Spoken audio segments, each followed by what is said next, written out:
Imagine living in London in 1944. You've survived years of bombings, blackouts, and air raid sirens, when suddenly a strange buzzing fills the sky. You freeze, because you know that sound. It's not a plane, it's something far worse, a weapon from the future. And when the buzzing stops, you only have seconds before impact. These were Hitler's V-weapons, the world's first true weapons of terror, and the secret superweapons that changed warfare forever. By 1943, Nazi Germany was on the back foot. The Eastern Front was collapsing under the Soviet advance. The Allies were preparing for a massive invasion in the West. German cities were burning under relentless bombing raids. Hitler demanded a miracle, and in response, German engineers turned to technology to build weapons that could strike fear deep into enemy territory without sending soldiers. These became the Vergeltungswaffen, literally weapons of retaliation. The Nazi leadership believed that if they could cause enough terror, they could force the Allies to negotiate peace, or at least slow them down. What followed was a secret race for weapons unlike anything the world had ever seen. The first of these superweapons was the V-1 flying bomb. It looked like a small plane with no cockpit, launched from ramps in occupied Europe. Inside, a pulse jet engine gave off a haunting buzz as it flew through the night sky. Civilians nicknamed it the Doodlebug. For Londoners, it became a sound of nightmares. As long as you heard the engine, you were safe. But when the engine cut out, you had seconds before impact. Between June 1944 and March 1945, the Germans launched over 9,500 V-1s at England.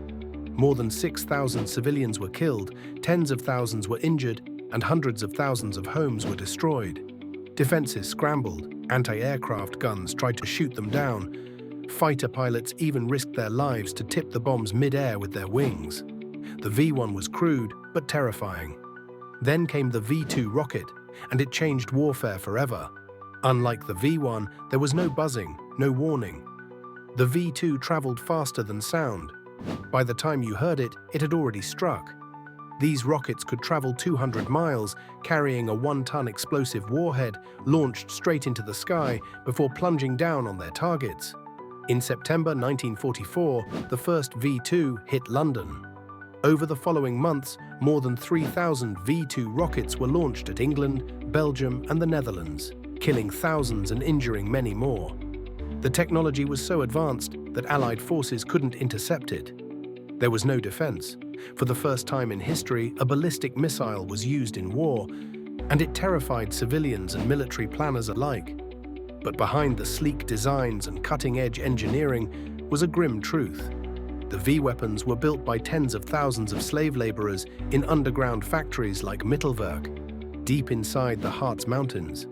Prisoners from concentration camps such as Dora Mittelbau were forced to work in appalling conditions, 12 to 16 hours a day, starved and beaten, living in tunnels filled with toxic fumes and falling rock.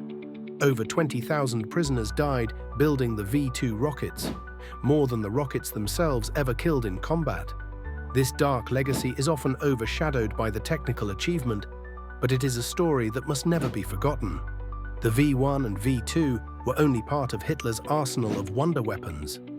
There was the V-3, a massive multi-chamber cannon designed to fire shells 100 miles into London. There were prototypes of jet fighters, like the Me-262, the first operational jet aircraft in history.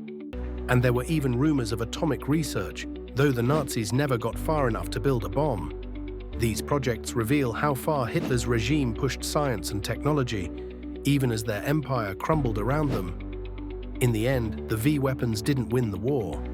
They didn't stop the Allies, but they left a legacy that still shapes our world today.